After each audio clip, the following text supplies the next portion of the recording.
C'est ça la force d'un croyant. Give thanks with a grateful heart. Give thanks to the Holy One. Give thanks because He's given Jesus throne. His Son. Give thanks, oh, give thanks with a grateful heart. Give thanks, hallelujah, to the Holy One. Give thanks because He's given Jesus throne. His Son. And now let the weak say, I am strong. Let the poor say, I am great. Because of what the Lord has done for us. And now let the weak say, I am strong. Let the poor say, I am rich. Hallelujah. Because of what the Lord has done for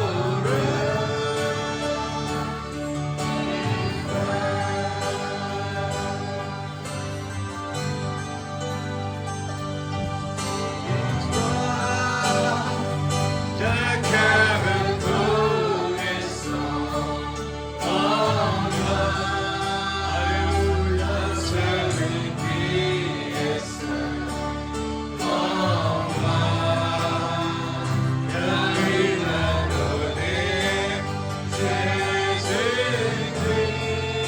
Alléluia, son fils, son grâce, que les connaissants en grâce. Merci Seigneur. À celui qui est saint en grâce, car il a donné Jésus-Christ, son Fils. Alors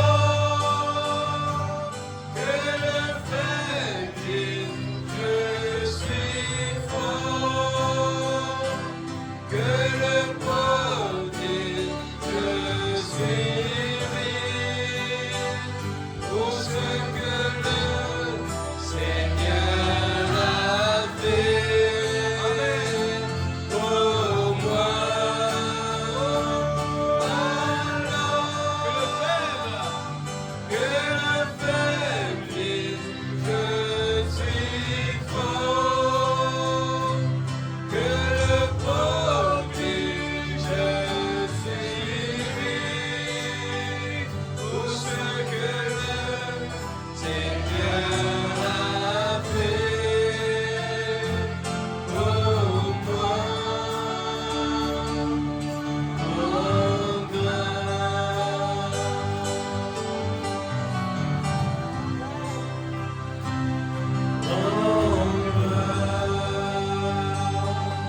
Alléluia.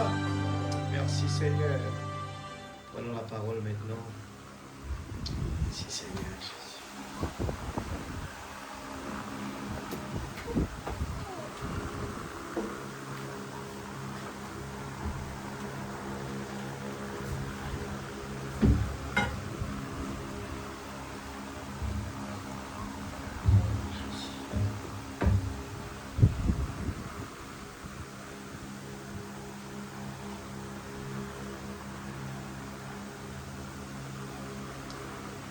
Nous allons prendre le livre de Jean, chapitre 5, verset 1er. Que le pauvre dise je suis riche. Que ceux qui sont malades disent je suis guéri. C'est comme ça un soldat. Et on vient à l'église, des fois on ne se sent pas bien. C'est comme cela. Mais que le pauvre dise je suis riche. Que le faible dise je suis fort. Toutes choses ont bien de ceux qui aiment Dieu. Jean 5, verset 1er, nous lisons ensemble. Gloire à Jésus. Après cela, il y eut une fête juive et Jésus monta à Jérusalem. Or, à Jérusalem, près de la porte des brebis, il y a une piscine qui s'appelle en hébreu Bethesda et qui a 5 portiques. Sous ces portiques, un grand nombre de malades étaient couchés, des aveugles, des boiteux, des paralysés. Ils attendaient le mouvement de l'eau.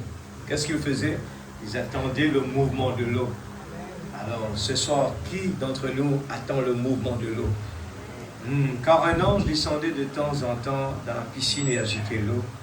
Et le premier qui descendait dans l'eau, après qu'elle avait été agitée, était guéri, quelle que soit sa maladie. Amen. Là se trouvait un homme infirme depuis 38 ans. Jésus le vit couché et sachant qu'il était malade depuis longtemps, il lui dit, « Veux-tu être guéri ?» L'infirme lui répondit, « Seigneur, je n'ai personne pour me plonger dans la piscine quand l'eau est agitée, et pendant que j'y vais, un autre descend avant moi. Lève-toi, lui dit Jésus, prends ton brancard et marche. » Aussitôt cet homme fut guéri, il prit son brancard et se mit à marcher. C'était un jour de sabbat. Les Juifs dirent donc à celui qui avait été guéri, « C'est le sabbat. Il ne t'est pas permis de porter ton brancard. » Donc ce soir, on est en train de parler de la façon de voir les choses. Les gens voient toujours de 2 façons. Il y a toujours 2 façons. Alors, de quelle façon on est venu ce soir dans la présence de Dieu? Il y a 2 façons. Alors, c'est important de bien comprendre cela. Ma prédication n'est pas basée sur la première partie, mais il y a eu un miracle. Et maintenant, on va voir la réaction des gens, même que Dieu est en train de faire des choses extraordinaires. Et c'était un jour de sabbat, et les Juifs dirent donc à celui qui avait été guéri, « C'est le sabbat, il ne t'est pas permis de porter ton brancard. » Il leur répondit, « Celui qui m'a guéri m'a dit, prends ton brancard et marche. » Ils lui demandèrent, « Qui est l'homme qui t'a dit, prends ton brancard et marche ?»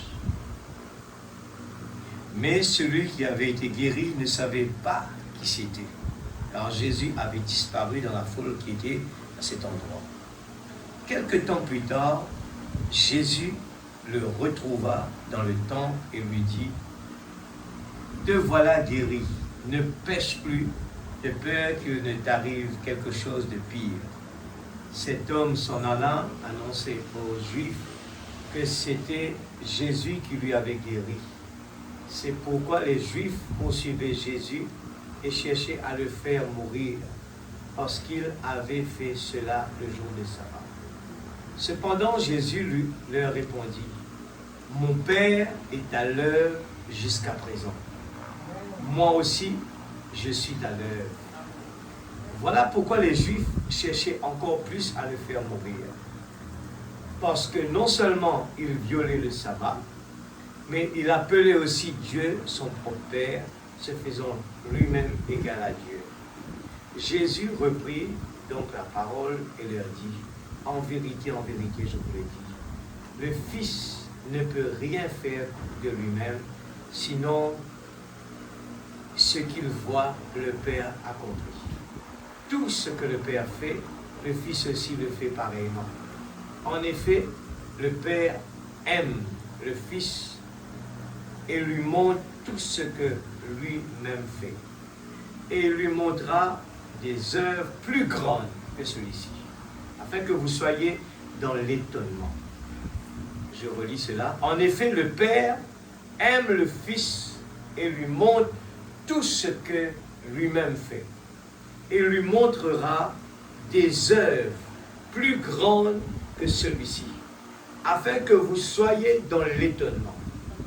En effet, tout comme le Père ressuscite les morts et donne la vie, le Fils aussi donne la vie à qui il veut. Allez suivez bien, c'est profond. Le Père ne juge personne. Il a remis tout jugement au Fils, afin que tous honorent le Fils comme il honore le Père. Celui qui m'honore n'honore pas le Fils, non pas le Père qui l'a envoyé. En vérité, je vous le dis, celui qui écoute ma parole, je souligne cela, et qui croit à celui qui m'a envoyé, a la vie éternelle. Le mot croire, beaucoup de gens pensent qu'ils croient. Beaucoup de gens le pensent comme cela. Mais il faut aller encore plus que ça. Et il dit, celui qui m'a envoyé a la vie éternelle, il ne vient pas en jugement, mais il est passé de la mort à la vie. En vérité, je vous le dis, l'heure vient, elle est déjà là, où les morts entendront la voix du Fils de Dieu, et ceux qui l'auront entendu vivront. En vérité, je vous le dis, l'heure vient, et elle est déjà là, où les morts entendront la voix du Fils de Dieu, et ceux qui l'auront entendu vivront. Ceux qui auront l'entendu. On peut venir là et écouter la parole, des fois, on ne réalise pas la puissance qui se trouve derrière la parole. On est en train de parler de la puissance vivifiante. Amen. La parole vivifie. Eh bien, chacun de nous. Alléluia. 27, c'est bon? 26. En effet, tout comme le Père a la vie en lui-même, écoute ça bien, le Père a la vie en lui-même, ainsi il a donné au Fils d'avoir la vie en lui-même. Il lui a donné aussi le pouvoir de juger, parce qu'il est le Fils de l'homme. Ne vous en étonnez pas, car l'heure vient où tous ceux qui sont dans les tombeaux entendront sa voix et en sortiront. Ceux qui auront fait le bien ressusciteront pour la vie, mais ceux qui auront fait le mal ressusciteront pour le jugement. Je ne peux rien faire de moi-même, je juge d'après ce que j'entends, et mon jugement est juste, parce que je ne cherche pas à faire ma volonté, mais celle du Père qui m'a envoyé. Si je me rends témoignage à moi-même, mon témoignage n'est pas valable. C'est un autre qui témoigne en ma faveur. Et je sais que le témoignage qu'il me rend est vrai. Vous avez envoyé une délégation vers Jean, il a rendu témoignage à la vérité. Pour ma part, ce n'est pas d'un homme que je reçois le témoignage, mais je dis cela afin que vous soyez sauvés. Jean était la lampe qui brûle et qui brille. Et vous avez voulu vous réjouir 1 heure à sa lumière. Pour ma part, j'ai un témoignage plus grand que celui de Jean. Ce sont les œuvres que le Père m'a donné d'accomplir. Ces œuvres même que je fais témoignent à mon sujet que c'est le Père qui m'a envoyé. Et le Père qui m'a envoyé a rendu lui-même témoignage à mon sujet. Vous n'avez jamais entendu sa voix, vous n'avez pas vu son visage, et sa parole n'habite pas en vous, puisque vous ne croyez pas en celui qui l'a envoyé. Le mot « croire » revient encore. Vous étudiez les Écritures parce que vous pensez avoir par elles la vie éternelle. Ce sont elles qui rendent témoignage à mon sujet.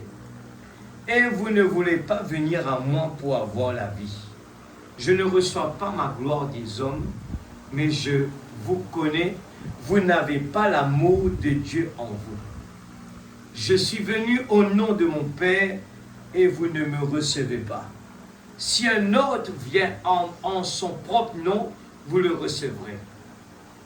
Comment pouvez-vous croire, vous qui recevez votre gloire les uns des autres, et qui ne recherchez pas la gloire qui vient de Dieu seul.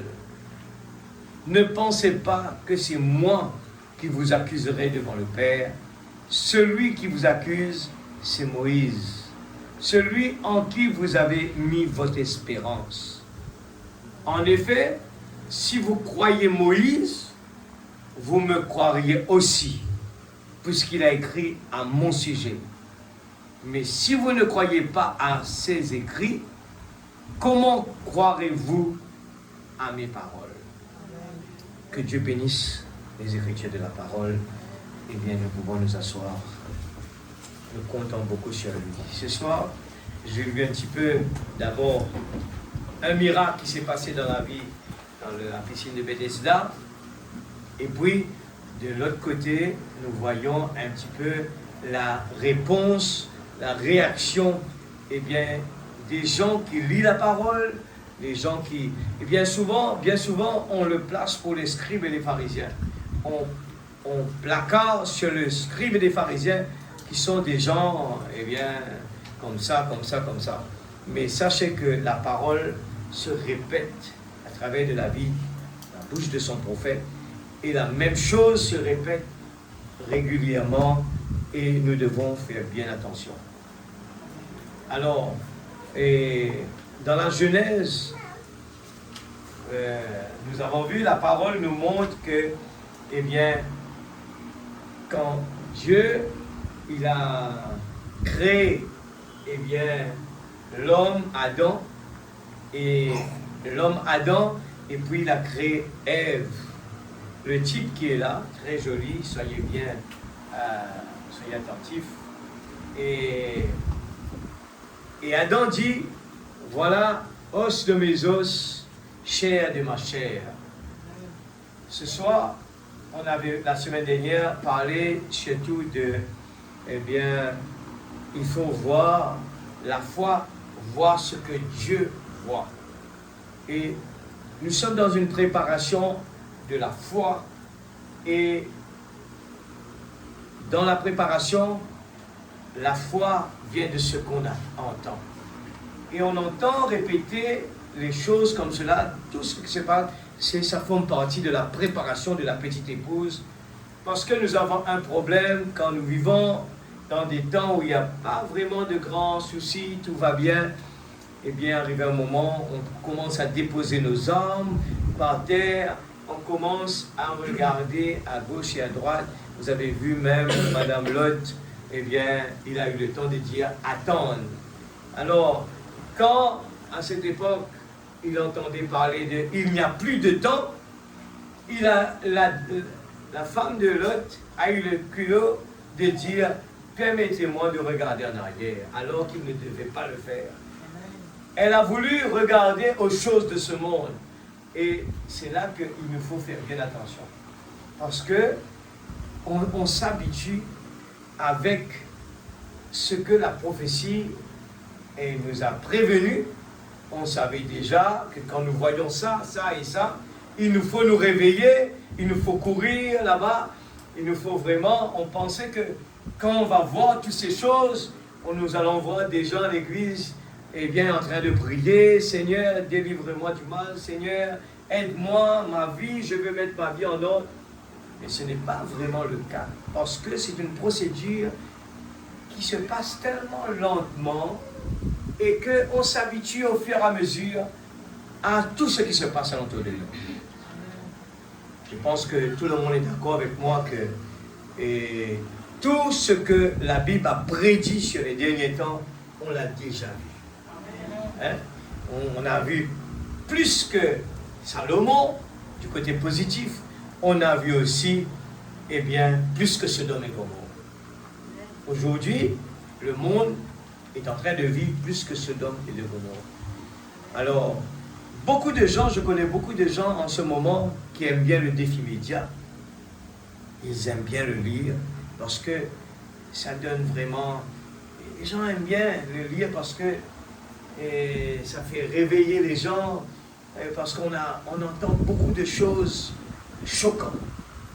Mais laissez-moi vous dire que la parole de Dieu est le contraire, qui ne nous rend pas eh bien, des gens qui ont peur, mais la parole de Dieu, en lisant la parole, on mange de la parole qui est le positif, eh bien cela va nous préparer, va nous vivifier pour pouvoir faire face à toutes circonstances. La mort. Vous avez vu le mot redoutable que beaucoup de gens ont peur, c'est la mort. Alors que c'est la procédure que Dieu a établie. Quand les hommes, Adam et Ève, a fauté, la procédure de la mort a été appliquée et la rédemption aussi a été appliquée. Amen. Alors j'avance petit à petit et ce soir, nous allons parler eh bien, de quelque chose qui est important, la puissance vivifiante. Et toutes ces paroles que nous entendons là, c'est pour nous aider eh bien, à avancer. Et la parole, on le sait par cœur des fois, mais j'aime bien aller doucement, j'aime bien que cela pénètre dans chacun de nous, à nous préparer, parce que je vois beaucoup des yeux qui vont ouvrir très grands au fur et à mesure que nous avançons. Les gens attendent des mauvaises nouvelles tous les jours. Cette année, on a commencé avec le stage du tremblement de terre. Et Dieu n'accomplit pas des choses d'un seul coup. Il va tuer les gens comme ça. Il vous donne des avertissements. Des avertissements. Amen. Et la semaine dernière, on a entendu parler, il faut nous éloigner des murs. Amen. Parce que les murailles vont nous tomber dessus, vont nous tuer. Les murailles de la modernité de ce monde, de tout ce que le monde nous avons pour nous faire passer du temps, eh bien, il y a le portable, l'Internet, toutes ces choses sont des choses qui vont envoyer beaucoup de gens en enfer. On le sait très bien. Mais combien de gens qui renvoient la décision, eh bien, pourtant, l'avertissement. Je prends ce soir, eh bien, la brochure expectative prêchée 53 05 07. Soyez attentifs et des fois je me laisse vraiment guider parce que j'ai un désir sur mon cœur de voir l'Église dans la foi de la parole. Je veux voir l'Église motivée, je veux voir l'Église croyant. Quand le mot croyant, c'est des vrais croyants qui affrontent les situations. J'ai choisi ce chant un peu par hasard, que le faible dit je suis fort. Et c'est un peu mon message. Et quelqu'un qui vient à l'église, que tout est mal, que tout paraît vraiment, qui ne marche pas, les gens, peut-être un jour, tout est tranquille, mais la foi à l'intérieur défie toute situation.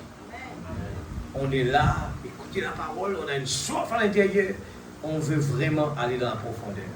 Écoutez cela, paragraphe 23. J'ai découvert deux catégories de gens. Vous voyez, on parle de deux. Il y a toujours deux. Écoutez, c'est mon 3e tour du monde depuis que j'étais ici. Et je trouve deux catégories de gens. L'une d'elles, ce sont des fondamentalistes. L'autre, ce sont des pentecôtistes. Et les fondamentalistes connaissent leur place côté position. Mais ils n'ont pas assez de foi avec cela. Mais les pentecôtistes ont beaucoup de foi, mais ils ne savent pas qui ils sont. Deux extrêmes. Deux extrêmes. Il nous faut la parole parler pour vivifier cette parole en nous, pour comprendre, à ne pas aller ni à gauche ni à droite. Le juste balance. Amen. Il ne faut pas aller par la tendance. Amen. Deux catégories de gens. Alors, on vient de lire dans Jean, Jésus guérit les malades, si c'est possible. C'est bon? Jésus guérit les malades.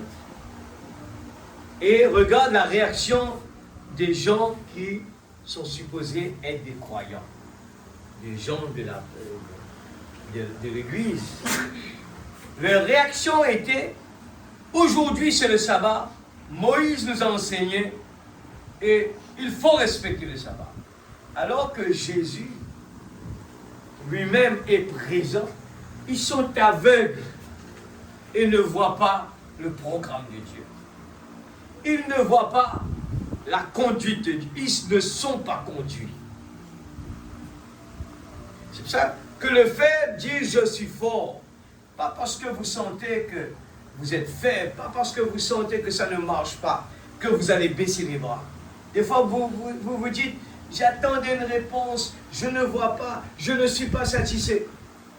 Un enfant de Dieu qui base toute sa pensée, son cœur dans la parole, eh bien, il est nourri de la puissance vivifiante. Et cela le permet de rester dans l'équilibre de la parole. Mon Rédempteur vit éternellement. Job n'avait rien autour de lui pour l'encourager. Même sa femme à côté de lui n'était pas là pour l'encourager. Job est resté dans la foi de la parole. C'est un fondement bien important que nous devons nous préparer l'Église, alors que nous nous approchons devant des temps de plus en plus difficiles. Il nous faut être testés. Il nous faut analyser. Il nous faut faire des bilans. Pourquoi je dis cela? Est-ce que on a déjà essayé de réfléchir? Mettez-vous à la place d'Abraham, que Dieu vous demande, votre fils unique. Est-ce que vous vous êtes mis dans la peau d'Abraham? Est-ce que dans ce moment, faites comme si vous n'êtes pas au courant de ce qui allait arriver? Qu'est-ce que vous allez faire par rapport? Vous avez le choix entre écouter Dieu et le choix, la vie de votre enfant. Imaginez qu'est-ce que vous allez décider. Imaginez-vous, vous étiez devant la fournaise ardente et que vous avez à renier votre Dieu. Et c'est facile à dire aujourd'hui que j'allais choisir la fournaise. Mais imaginez-vous, essayez de sentir la chaleur de la fournaise. Essayez d'un moment sentir la mort. Sentez un moment la mort qui va prendre place. Essayez de sentir un moment où vous allez vous séparer de vos bien-aimés. Qu'est-ce que vous allez faire? Et c'est pour cela que la parole nous enseigne que ce n'est pas aussi difficile. Mais le seul moyen de pouvoir arriver à la stature de ces hommes de foi, c'est de ne pas aller ni à gauche ni à droite, mais de rester sur la parole. N'allez pas ajouter quoi que ce soit. Moïse avait prêché sur le sabbat, mais par faute de compréhension, mon peuple périsse. Jésus était présent avec eux.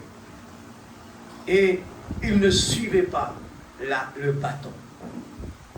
Quand il y a le chef de musique qui était devant, ils étaient habitués à voir le bâton faire comme ça, faire comme ça, faire comme ça. Et d'un coup, ça change, il fait comme ça. Le frère Branham parle de cela. Un coup, il nous faut avoir les yeux fixés sur le bâton. Parce qu'il y aura un changement de tonalité. Il y aura un changement de ton. Bien souvent, les chrétiens, on apprend les Écritures trop par cœur. Et quand le changement de tonalité arrive, on reste toujours dans l'ancien. Et le chef de musique vous regarde. Mais vous aurez dû changer là. C'était le moment de monter un ton de plus. C'était le moment de changer. Et qu'est-ce qui se passe? La personne continue pareil. Et il y a un décalage dans la chanson. Et ces gens étaient là tellement à apprendre les Écritures, tellement à apprendre les Écritures par cœur, que nous avons beaucoup de ces problèmes-là. Nous avons l'exemple de sabbat, qui aujourd'hui fait beaucoup de problèmes. Il y a l'exemple du baptême, les gens ne comprennent pas. Dieu envoie un prophète, Et pourtant Malachie avait déjà prédit qu'il y aura, eh bien, avant le grand jour redoutable, Dieu va envoyer son instrument. Mais ils étaient aveugles. Ils ont appris la parole et Satan leur montre la parole. Il y aura des faux prophètes au dernier temps. Et les gens restent avec, il y aura des faux prophètes. Ils continuent avec ça, il y aura des faux prophètes. Il y aura des faux prophètes. Et il n'y a pas d'analyse. Et le Saint-Esprit n'était pas là pour vivifier la parole, pour comprendre ce que Dieu veut dire. Amen. Alors, si on doit prendre des exemples, il y en a beaucoup. Quand Jésus était venu sur la terre, il est venu dans une simplicité extraordinaire que les gens n'ont pas vu Jésus. Laissez-moi vous dire que ce qui s'est passé à Bethléem continue à arriver tous les jours de notre vie. Nous manquons de voir Jésus. Savez-vous, est-ce que tout le monde qui est ici croit que la plénitude est descendue? Mais où est-ce qu'il est? Si on pose la question, mais où il est? Si la plénitude est descendue sur la terre, il doit être là. Mais où est-ce qu'il est? La Bible dit, la foi de beaucoup va se refroidir. Nous voyons des fois par nos actions cet engouement, cette soif diminuer, tellement pris dans nos habitudes de tous les jours. On court de gauche à droite, on se soucie de ces 100 ans. Il y a une fin, mais de ce qui est éternel, on ne se soucie pas assez. C'est là le plus grand souci. Qu'est-ce qu'on a à choisir?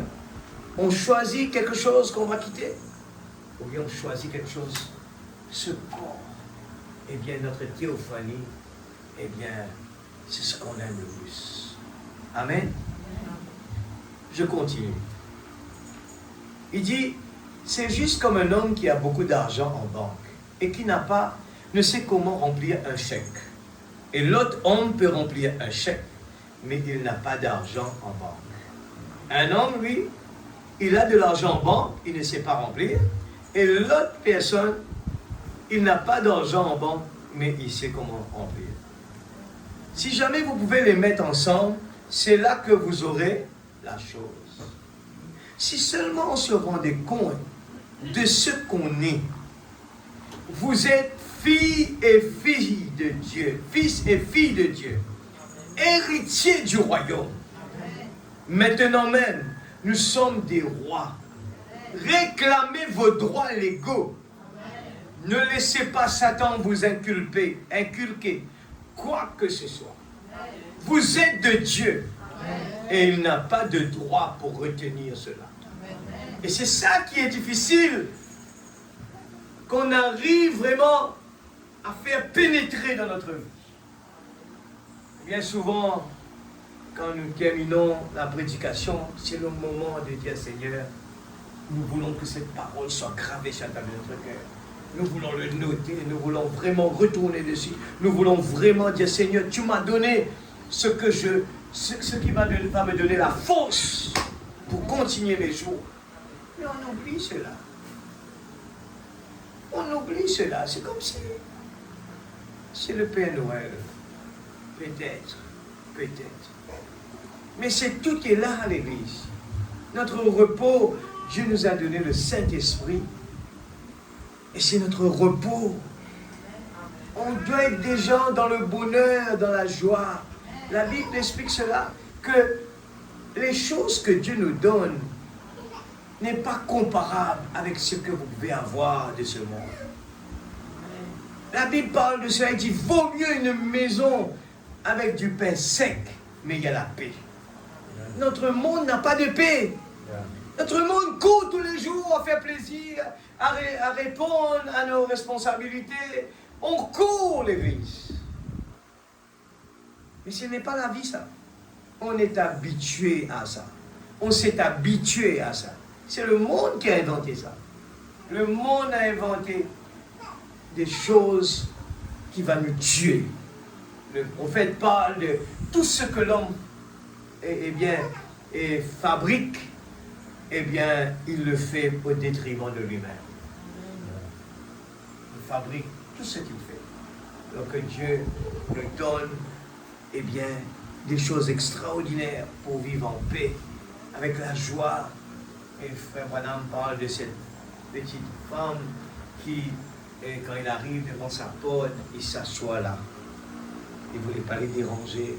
Ils étaient réunis à entendre, eh bien, la femme qui est en train de prier, eh bien, avec ses enfants.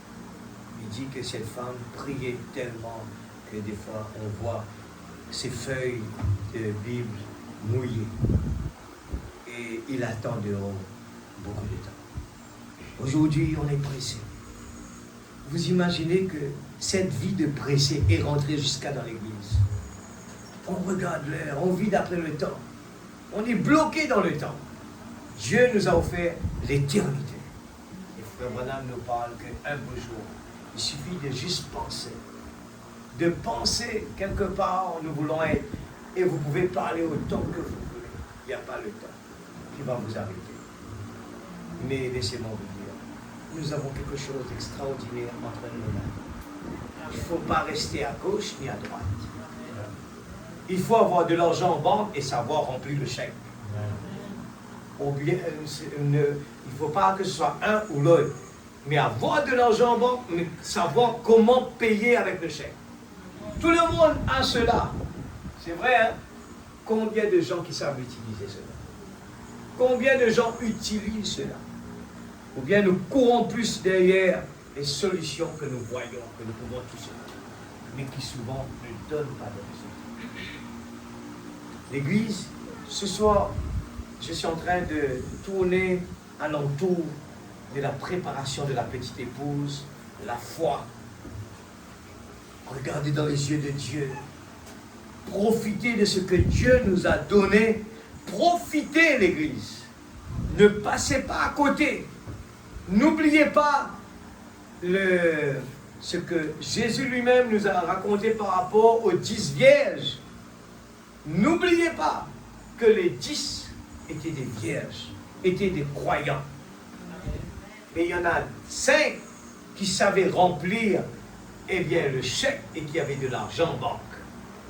Il y en a 5 qui, eux, n'avaient pas d'argent en banque.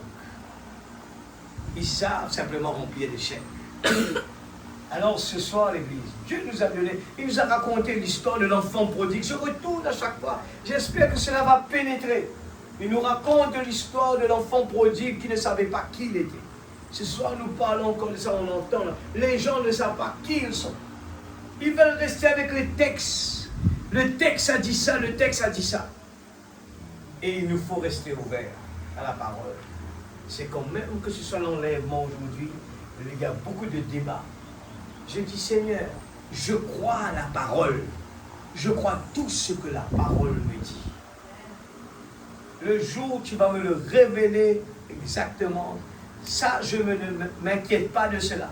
Les gens vont discuter, l'autre qui dit, c'est déjà arrivé, c'est déjà pareil. N'oubliez pas que ce n'est pas aujourd'hui, ça date depuis l'époque de Paul. Moi je suis de Apollo, moi je suis de cela. Mais ce sont des retards que nous allons faire avec ce genre de choses. Au lieu de passer du temps dans la prière, au lieu de dire, Seigneur, je n'ai pas compris cela, Seigneur, je laisse cela pending, je laisse tout entre tes mains, je crois qu'il y aura un enlèvement. Seigneur, oh Dieu, au fur et à mesure que je vais avancer, Seigneur, tu vas m'aider. Et vous savez, le problème dedans, c'est que le prophète l'a répété. Et il faut vraiment dire attention. Il dit, mais il y aura des gens qui vont dire, mais ce qui s'est passé, c'est déjà arrivé.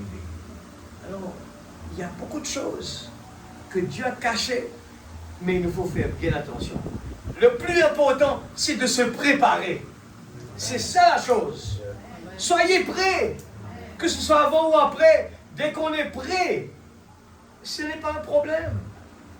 Amen. Alors, il faut réclamer le droit. 24, tout le monde regarde toujours à ces symptômes. Le pasteur priera pour eux, ils s'en iront et diront, eh bien, mon état ne semble pas du tout être amélioré. Eh bien, ce n'est pas ça la guérison. Les symptômes, c'est la pire des choses qui soient. On aime bien regarder aux symptômes. C'est l'un des plus grands épouvantails que le diable a. C'est quoi? Les symptômes. Nous regardons au négatif. Les gens regardent des flux médias. Pour quoi faire? Pour savoir qu'est-ce qui va se passer. Mais les gens oublient que le plus important, regardez à la parole. Et la parole nous prépare pour ne pas avoir peur. Mais défi média vous fait avoir peur. C'est bien des fois d'être au courant des événements, mais ne perdez pas trop de temps avec ce qui va vous faire avoir peur. Il nous faut nous préparer l'Église pour que nous puissions être des vrais soldats qui viennent à l'Église. Que notre corps n'arrive pas dans des niveaux où il veut dormir. C'est grave cela. Je pense que si on est au courant où est-ce qu'on est en train de vivre, qu'est-ce qui se passe alentour de nous, je ne pense pas que ce corps va dormir. Si seulement nous réalisons que si on ne se prépare pas, on peut arriver devant des problèmes où vous allez voir des yeux grands comme ça. Grands. Mais voyez, les yeux vont être tellement grands qu'on n'a pas le temps de battre les paupières. Mais c'est pour cela qu'il nous faut vraiment étudier la parole. Il nous faut vraiment passer plus de temps avec la parole. Je vous dis sincèrement, nous sommes arrivés dans un temps, beaucoup d'appelés, peu d'élus. Il faut que ça soit toujours présent dans notre cœur. N'attendez pas à ce que nous soyons comme des gens qui courent de gauche à droite à faire de l'avenir, mais sans être prêts. La chose le plus important, que je sois prêt. S'il faut mettre le travail de côté, mettez-le de côté.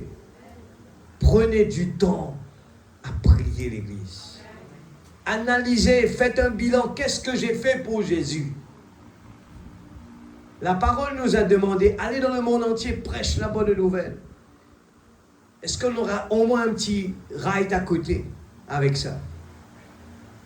Est-ce qu'on le fait vraiment du profond de notre cœur à prier dessus, Seigneur? Est-ce qu'il y a quelqu'un quelque part à qui je dois déposer une brochure? À qui je dois lui donner, eh bien, des encouragements? Je dis des encouragements. Les gens, vous voyez alentour de vous, les gens se suicident. Partout, on entend tous les jours les gens. Et les gens prennent plaisir. Tu as entendu, mais qu'est-ce que ça te fait? Juste, tu aimes bien avoir de l'émotion. Tu as entendu. Mais est-ce que moi, je me prépare au moins, en entendant tout ce qui se passe, est-ce que ça me réveille pour me dire, mais Faniel, tu es prêt? Si au cas quelque chose arrive, est-ce que tu es prêt? Je continue.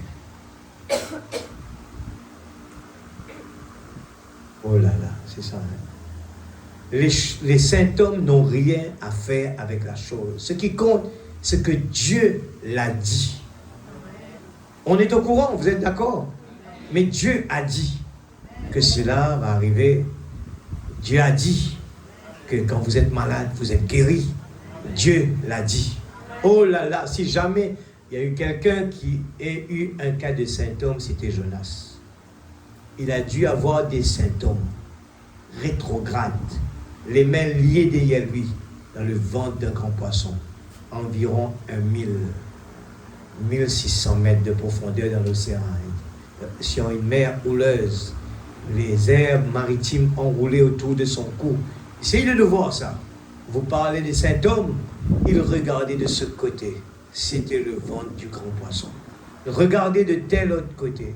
Il y avait le ventre du grand poisson. partout où il regardait, il y avait le ventre du grand poisson. Mais il a dit, ce sont des vanités mensongères. Exact. Mais ça, on ne peut pas dire ça quand on n'est pas préparé. Hein. On va paniquer autrement.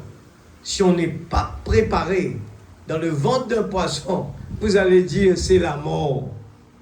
Et il a dit, je ne regarderai plus ce ventre du grand poisson, mais je verrai encore ton Saint-Temple éternel. Ça dépend de ce que vous regarderez. Amen. Ça dépend de ce que vous regarderez. Si vous considérez vos symptômes, ils seront là. Si vous considérez la parole de Dieu, les symptômes auront à disparaître. Pourquoi Jonas avait-il fait cela? C'est parce qu'il savait que quand Salomon consacrait ce temple-là, il avait dit, l'Éternel, si tes enfants se retrouvent quelque part en difficulté et qu'ils regardent ce saint lieu et prient alors, toi, exauce du haut des cieux. Il ne faut plus que nous dépendons de quelqu'un d'autre. Chacun de nous, vous savez que c'est une élection individuelle. Amen. Je ne peux pas dépendre de mon papa, de ma maman. C'est individuel. Je dois faire des efforts. Je dois faire des efforts. Je ne peux pas attendre que papa prie pour moi et pour être sauvé. Je ne peux pas attendre que papa prie pour moi. Non, la prière de papa et de maman, si je ne fais pas d'efforts, la prière va venir comme, il va venir pour me secouer. Ça ne va pas être des miracles pour dire, voilà, on va te faire rentrer comme ça. Non, ça va être des épreuves qui vont venir, voilà le mot. La prière de maman et de papa va être répondue comme des épreuves. Et ces épreuves seront là, pour nous ramener dans le bon chemin. Dieu utilise toujours cela. Et il a fait avec Jonas, on vient de lui. On continue. On continue. Et il croyait que Dieu avait exaucé la prière de Salomon. Et si Jonas, dans pareille circonstance, a pu croire que Dieu avait exaucé la prière de Salomon, à combien plus forte raison le devons-nous? Quand nous regardons encore une fois ton Saint-Temple, là où Jésus est assis à la droite de la majesté divine au ciel, avec un saignant, son propre corps comme un sacrifice. Je verrai encore ton Saint-Temple, Seigneur. Oui, oui, Dieu l'a gardé en vie 3 jours et 3 nuits. Il l'a emmené là à Ninive, à sa destination. Je prends une autre brochure. Soyez patients avec moi, surtout ceux qui ne lisent pas leur brochure là. Alors, je vous dis, un beau jour, vous allez courir. Dieu sait comment il va le faire. Vous allez courir pour dire, je veux lire le message. Nous allons prendre cette petite brochure. C'est le lever du soleil. On va le lire. J'espère, on va essayer de lire maximum. Mais soyez patients. C'est vrai que ce n'est pas trop confortable d'écouter quand on est en train de lire. Mais j'aime bien rester avec la voix du prophète. Vous voyez la tonalité. Et la voix du prophète, c'est la voix de Dieu. Et la voix de Dieu, c'est ça qui va nous donner la force. C'est ça qui va nous donner la victoire. Quand Dieu a parlé à son prophète Ézéchiel, il a dit 1000 coudées. Il a fait des efforts. Et il a dit encore 1000 coudées. Il a fait encore des efforts. Il a fallu faire des efforts. Il y a plusieurs étapes à faire. Alors n'attendez pas que la vie d'un croyant, c'est aussi simple que de dire je crois dans le message, je pars à l'église, c'est tout. Le plus gros, c'est le travail à faire. Alors, dans le cas contraire, vous allez vous voir à gauche ou à droite avec un chèque dans la main et ne savez pas comment le remplir. Beaucoup de gens ont ce problème. Paragraphe 29, soyez patients. Comme les gens aujourd'hui, ils cherchent à dire qu'on doit laver les pieds une fois par l'année, le jeudi, et que le vendredi, on doit prendre la communion, et toutes ces différentes doctrines. ils argumentent à savoir si ce devrait être ce jour, si ce devrait être ce jour-là, ou bien si ce devrait être le jour du sabbat, ou bien le premier jour de la semaine. Toutes ces choses, ce ne sont que de simples traditions. À quoi vous avancerez n'importe laquelle de ces choses, que vous fassiez carême ou que vous ne fassiez pas carême, s'il n'y a pas de vie en vous, ce n'est qu'une commémoration. Il n'y a rien contre ça. Et il n'y a rien contre ça.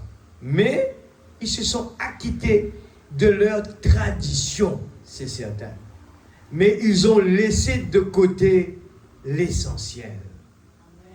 Je prends un exemple. C'est comme,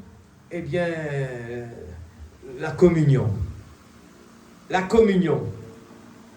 On peut venir ici, prendre la communion et être d'un côté ou de l'autre ou être au milieu. On peut venir là parce que on nous a demandé, la Bible nous a demandé de le faire.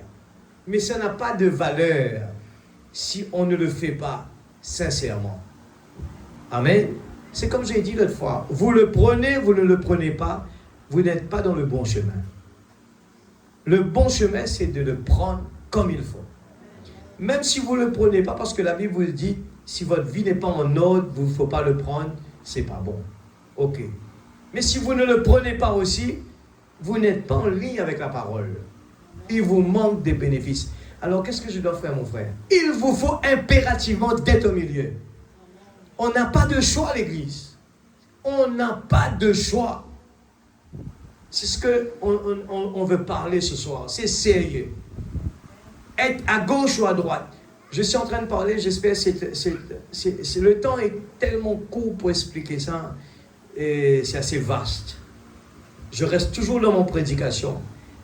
Quand Jésus était en train de guérir cette personne, il y avait des gens qui connaissaient la Bible et ils appliquaient la Bible comme à la lettre, sans savoir qu'ils sont quand même eux aussi en dehors de la parole. On a parlé juste en haut, des gens qui sont formalistes. Frère Branham dit qu'il y a deux types de personnes, deux catégories de personnes. Il y a des gens qui sont formalistes et ils disent la parole, la parole, la parole. Les jours des miracles sont passés. Et puis il dit, il y a les pentecôtistes. Mais les deux ne sont pas complets. Dieu a envoyé un prophète dans ces derniers temps pour nous donner la parole, pour nous dire, écoutez, vous êtes devenus des dénominations. Et les dénominations, c'est ça ce qui se passe avec l'Église. Les dénominations sont des gens que quelqu'un est venu leur dire, faites ça, faites ça, faites ça, et ils l'appliquent à la lettre, sans qu'ils n'ont rien compris. Ils n'ont rien compris de ce qu'on leur dit. Ils le font comme ça, ils vont à l'église. Je fais ça, je fais ça. Les gens vont à l'église. Aujourd'hui, on a des gens qui vont à l'église. On va leur parler un petit peu de la Bible. Ils ne comprennent rien. Rien du tout. C'est que leurs corps qui sont là-bas. Et ça, c'est important de savoir où est-ce qu'on en est ce soir. Et vous allez voir, ce corps, il n'aime pas venir à l'église. Et ce que vous nourrissez le plus va gagner la bataille. Ce soir, l'église, ces paroles que nous sommes en train d'entendre, c'est cette parole qui va me juger demain moi-même et va nous juger. On le savait qu'il ne fallait pas être ni à droite ni à gauche. Il faut être au milieu. Les formalistes, on est en train de parler des deux types de personnes. Les formalistes, ils sont restés avec la parole à la lettre, mais ils sont dans le mauvais chemin, ils n'ont rien compris. Les pentecôtistes, eux, ils sont des vivants. Ils croient, mais ils ne sont pas complets. Ils n'ont que la partie de la parole pour le dire, eh bien, Dieu guérit, Dieu. Ils ont appuyé juste sur ce côté, ils courent, et finalement, c'est tout qu'ils ont. Et nous avons encore, maintenant, si on rentre dans le message, si on ne fait pas attention avec le message, on risque d'être une dénomination alors qu'on prêche contre la dénomination. Nous rentrons dans des routines On ne comprend rien. On ne fait pas d'effort pour vraiment aller plus loin, analyser, regarder notre vie. Est-ce qu'on a progressé? Est-ce qu'on la parole, ce que la parole a dit? Non, mettez ça à côté. C'est mon point faible. Non, il faut analyser le tout et le tout. Ma prière tous les jours, on se dit, Seigneur, prépare-moi. Seigneur, aide-moi. Ouvre mes yeux spirituels, je veux voir. Et la sincérité de votre cœur, Dieu est dans l'obligation de vous faire entrer l'église. C'est cette sincérité. Mais ne mettez pas votre priorité dans les autres choses, les choses courantes de tous les jours de la vie. Et puis dire, mais Dieu va résoudre le problème. J'arrive à l'église, Seigneur, aide-moi. Tu connais mes problèmes, Seigneur. J'ai pas assez de temps, j'ai pas le baptême du Saint-Esprit. J'attends de toi un jour le baptême du Saint-Esprit. Chaque fois que je viens à l'église, Seigneur, tu sais très bien le désir de mon cœur. Le désir de mon cœur ne peut pas être que les mercredis, les vendredis et dimanches. Un désir, c'est tous les jours, chaque heure, chaque seconde. On le recherche, l'église. C'est notre priorité. Je le dis comme ça parce que quand l'amour entre un garçon et une fille, je dis vrai amour, il ne peut pas s'en passer. Si le beau-père, la belle-mère lui dit, viens tous les jours à la maison, il allait venir tous les jours. Et parce qu'il n'a pas le droit de le faire, il accepte. Mais l'amour fait qu'on aime rester dans la présence de la personne. C'est ça l'amour. Amen. Et aujourd'hui, nous parlons de formalistes et les pentecôtistes, deux genres de personnes. Et Frère Branham parle beaucoup de cela. Alors nous continuons. Alors ce que la parole nous réveille ce soir, c'est important. Donnez-moi le livre par 30. Combien vous êtes religieux, ou combien vous avez la doctrine juste. Écoute ça bien, hein? La doctrine juste, vous pouvez avoir le message, tout ce que le message a dit, la doctrine, la sainte doctrine juste, le vrai baptême, tout. Satan, ça lui est bien égal. Satan n'a pas peur de sa vie. Si vous n'avez pas cette vie, vous ne ressusciterez pas. De toute façon, peu importe combien vous êtes religieux, votre bonté, le nombre d'églises dont vous avez fait partie ou dont vous ferez partie, ça n'a pas la moindre importance si vous n'êtes pas né de nouveau. Amen, l'église. J'espère que ce soir, ça nous réveille.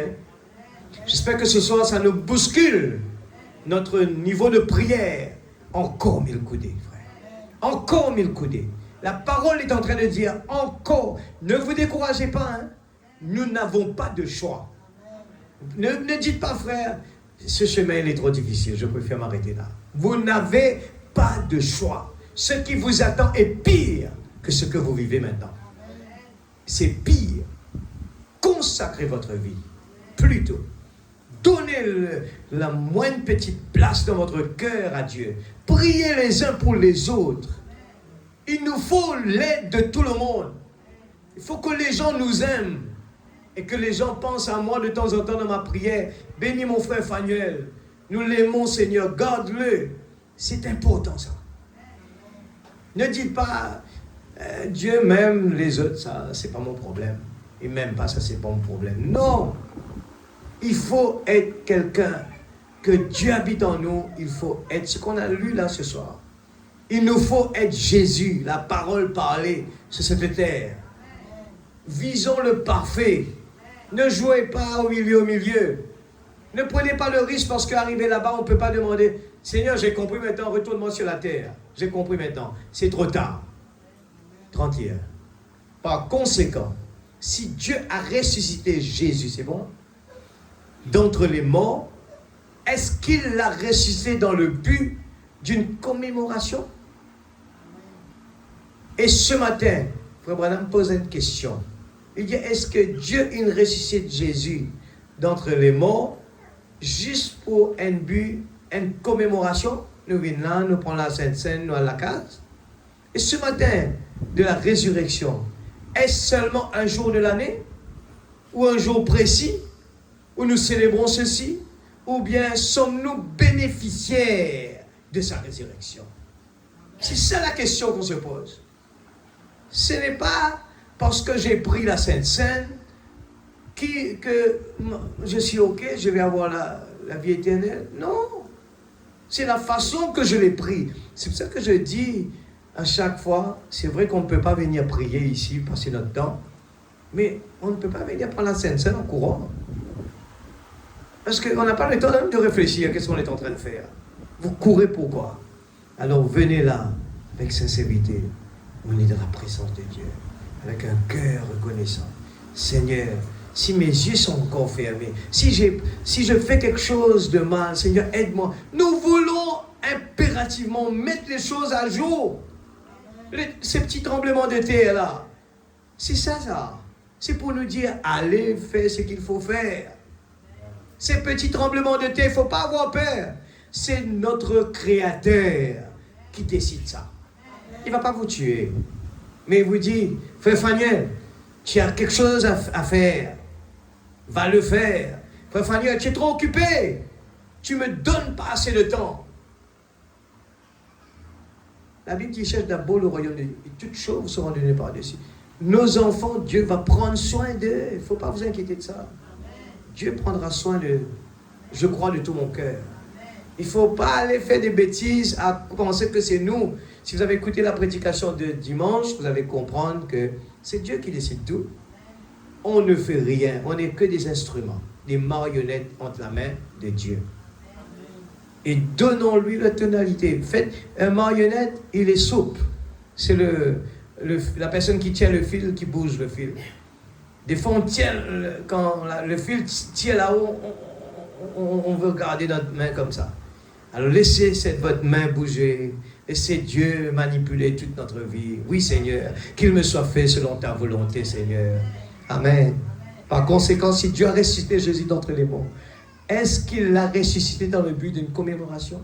Ce matin de la résurrection. Est-ce un jour de l'année ou un jour précis où nous célébrons ceci? Bien, nous sommes bénéficiaires de sa résurrection. Quelle en est la portée pour moi? Quelle en est la portée pour vous? Oh, nous croyons par la foi qu'il est ressuscité des morts. Amen. Mais qu'est-ce que cela a à voir avec moi? Est-ce qu'on prend le temps pour réfléchir dans ces choses comme cela? Ça, c'est arrivé il y a 2000 ans. Maintenant, ce qui m'a fait trouver ce sujet, 91, je saute. Allez, on aura l'occasion de passer cette bande ici, c'est important. C'est le lever du soleil. 91. Il a été agité de côté et d'autre. Le jour de la Pentecôte, lorsqu'il vint du ciel, un bruit comme une agitation, comme un vent impétueux. Et il a été agité de côté et d'autre, au-dessus des gens. Des gens de la Pentecôte qui étaient là, à la Pentecôte, à attendre. Qu'est-ce qu'ils étaient en train de faire? Attendre l'Église, que vienne la bénédiction. Jacob a attendu la bénédiction. Amen, l'Église. Il faut attendre. Il ne faut pas juste dire, l'heure est arrivée, je dois partir. Non, des fois, Dieu nous demande, attendez. Ah, Seigneur, il faut terminer ça. Attendez. Prenez le temps, Seigneur. Parle, Seigneur. Parle, je vais t'écouter, Seigneur. La petite voix, c'est Elisabeth. Amen. Des fois, Dieu nous parle de des façons, il faut rester attentif. Dieu peut nous parler par des voix. Par petit David qui est arrivé là avec une petite pierre. Ah, mais comment il va tuer Joël Goliath? Mais c'est Dieu qui est là. Amen. 92. Nous sommes conscients qu'il doit de nouveau être agité de côté et d'autre au dernier jour. Selon Luc 17, 30.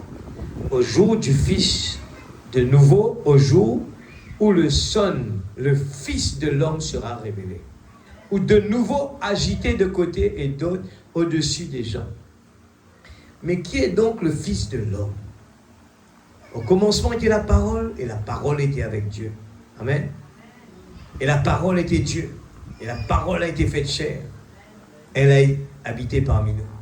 Si donc, avec tout l'enseignement que nous avons, et avec la confirmation de la parole de Dieu, par la parole de Dieu, par des signes, par des prodiges, nous voyons aujourd'hui là, dans le livre de Luc, ici, ce que nous venons de citer dans Luc au chapitre 17, le verset 30. Et Malachie 4 et les différents passages de l'Écriture que nous connaissons, que cette parole de nouveau, elle est agitée de côté et d'autre au-dessus des gens. Il parle au présent là, pour montrer que les traditions mortes de l'homme sont mortes et que le Fils de Dieu est de nouveau vivant par le baptême du Saint-Esprit, ici même parmi nous, et qu'il nous donne la vie. L'Église, je suis dans l'expectative des choses que l'homme, la pensée de l'homme ne peut pas imaginer. Je veux penser comme cela. Parce que Dieu est grand, Dieu est puissant. Je ne veux pas le limiter. Amen. Je ne veux pas le limiter. Je suis dans l'expectative. C'est pour ça que je me tiens prêt. Et j'ai dit, Seigneur, donne-moi la force quand je viens à l'église, dans n'importe quelle situation. Je crois que c'est toi qui as programmé la réunion. C'est toi qui nous fais entendre aujourd'hui, c'est le lever du soleil. C'est pas ma parole à moi, un homme, c'est la parole de Dieu. Je veux que ces paroles, même que ça passe dans n'importe quelle bouche, n'importe quel appareil, je le prends du même niveau. Vous avez vu le reproche que Jésus a fait? Il a dit on vient de lire là, il a dit, quand je parle, vous ne l'écoutez pas, mais quand Moïse vient, il vous parle, vous écoutez, vous faites tout, mais quand moi je vous parle, et vous ne le prenez pas. Est-ce que cela ne se répète pas des fois dans notre vie sans même réaliser? On veut quelque chose de tangible. Nous voulons voir quelqu'un devant nous en qui on veut que nous voulons. Mais quand Dieu vient d'une façon différente que nous n'attendons pas, eh bien, on ne prête pas attention. Je vous dis, beaucoup de choses arrivent, on ne prête pas attention. Vous voyez un petit message qui arrive avec un message du prophète. On préfère aller, on passe notre temps à lire beaucoup de choses, comment faire ceci, comment faire cela. Mais quand il y a un petit message du prophète qui arrive sur notre portable, je vois les gens qui poussent à côté. Poussent à côté. Mais on peut prendre des heures et des heures pour lire tout ce qui se passe. Tu as entendu, il y a un accident là-bas, il y a ça là-bas, il y a l'ici là-bas. Mais quand il y a les choses importantes, le message de l'heure, on prend le temps pour lire. Qu'est-ce qui se passe? Qui est donc le Fils de l'homme? Il dit que cette parole de nouveau, elle est agitée de côté et d'autre, au-dessus des gens. Agitez la parole est agitée ce soir. Il ne peut pas me laisser, eh bien là ce soir, je ne vois pas quelque chose de bon. Non, tout est parfait. Mettez-le bien dans la tête, tout est parfait. Le programme de Dieu est si parfait. Il nous faut simplement suivre, eh bien, la musique. Il nous faut simplement suivre l'église. Je vous dis que tout est parfait. Même vous êtes né à Rodrigue, c'est parfait. La personne avec qui vous êtes marié, c'est parfait. Dieu planifie toutes les choses. Mais il faut simplement ne pas être distrait. L'école que vous êtes parti, l'église que vous allez, tout est parfait. Vous rencontrez quelqu'un qui vous dit quelque chose, vous ne prêtez des fois pas attention. Il vous a dit quelque chose. Quelque chose qui est important. Et vous allez voir. Suivez bien. Ne laissez pas vivre jour le jour comme ça. Prenez les prédications et allez jouer un petit peu partout de plusieurs mois, des fois 1 an en arrière. Suivez bien. Vous allez voir que dans quelle direction Dieu veut vous emmener. Des fois, les réponses se trouvent dedans. Et parce qu'on ne suit pas, eh bien, on ne voit pas. On préfère aller chercher ailleurs, on cherche. Mais Dieu est en train de lui dire ce qui va te rendre ce que tu as besoin. Il le fait simple, lui. Dieu le fait d'une façon tellement simple. Il n'a pas besoin de réputation. Il utilise le petit David. Il utilise n'importe qui veut. Il utilise un oiseau, le corbeau. Il peut utiliser n'importe qui l'Église. Les traditions mortes de l'homme sont mortes, que le Fils de Dieu est de nouveau vivante par le baptême du Saint-Esprit, ici même parmi nous, qui nous donne la vie. C'est bon? Elle serait sortie de la chaîne de montage, tous les deux, et on aurait rempli le réservoir. Voilà, je rentre dans quelque chose d'important que Frère Branham parle, ce qui manque souvent. Il nous explique quelque chose, mais le temps ne reste pas beaucoup, je vais essayer de faire. Elle serait sortie de la chaîne de montage, tous les deux, et on aurait rempli les réservoirs d'essence, tous les deux, toujours deux. Ça, c'est la puissance motrice, l'essence. Parce qu'elle contient l'octane. Il parle de deux voitures. Mais maintenant, quand vous essayez de les démarrer, elles ont pourtant exactement la même apparence tous les deux, mais l'une d'elles n'a pas d'étincelle, pas de puissance d'allumage. Eh bien, vous dites, la puissance est dans l'essence, Frère Branham. Mais peu m'importe combien il y a de puissance dans l'essence, s'il n'y a pas d'étincelle, là pour manifester cette puissance, s'il n'y a pas de puissance là, vous continuez que c'est bien de l'essence. Ça pourrait tout aussi bien être de l'eau. Peu importe tout ce que les théologiens peuvent faire comme affirmation, combien votre Église peut être bien organisée, toute l'instruction que vous pouvez avoir, combien elle peut être conforme à la Bible, tant que cette germe agitée, tant que le Saint-Esprit ne viendra pas sur cette personne pour vivifier cette parole, l'essence représente la parole. Elle est la vérité. Mais c'est sans l'esprit, elle n'agira pas. Je souligne ça très fort. Soulignez ça bien fort. C'est ça que j'essaie d'expliquer à l'Église. Quand on termine la prédication, on a bien écouté. Et puis après la prédication, le moment de la prière, c'est un moment important. Les gens souvent sortent de la réunion. C'est la grande erreur que vous faites. Parce que la parole n'a pas été encore vivifiée. On demande à l'Esprit Saint, vivifie cette parole-là. Parce que autrement, tout ce que vous lisez, la Bible que vous lisez là, cette parole est toujours les lettres. Mais il nous faut le Saint-Esprit pour vivifier la parole. Et vos yeux sont ouverts. Vous comprenez la parole. Vous vivez la parole. Hein? Ça devient facile. Tout, les questions, vous n'avez plus de questions. Vous faites confiance en Dieu. Dieu pourvoira. Vous vivez votre vie de tous les jours. Les problèmes arrivent. Oui, Dieu pourvoira. Dieu demande quelque chose de difficile. Dieu pourvoira. Nous oublions des fois que nos épreuves, Dieu est au courant de ça.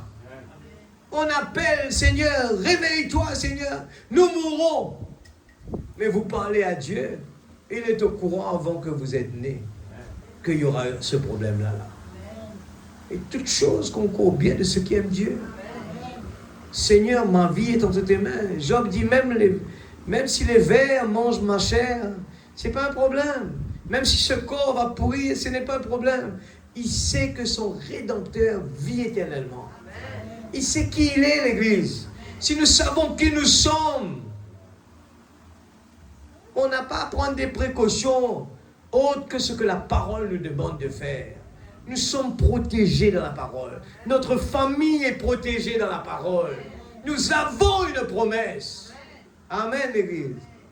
Mais simplement, il ne faut pas ni être à droite, ni être à gauche.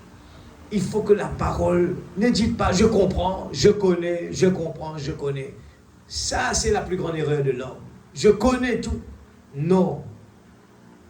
Gardez la tonalité de l'humilité. Seigneur Dieu Tout-Puissant va prendre soin de ça. On n'essaye pas de convaincre les gens ouais, je connais, non. Dieu prend soin de tout. Moi aussi, je connais beaucoup de choses que je ne connais pas. Même que je prêche la parole, moi aussi, j'ai encore plein de choses que Dieu est en train de me révéler au fur et à mesure. Mais ce n'est pas quelque chose qu'on arrive, on lit, on comprend. Non. Ce n'est pas 1 + 1 = 2. Ce n'est pas ça. La parole de Dieu n'est pas comme ça.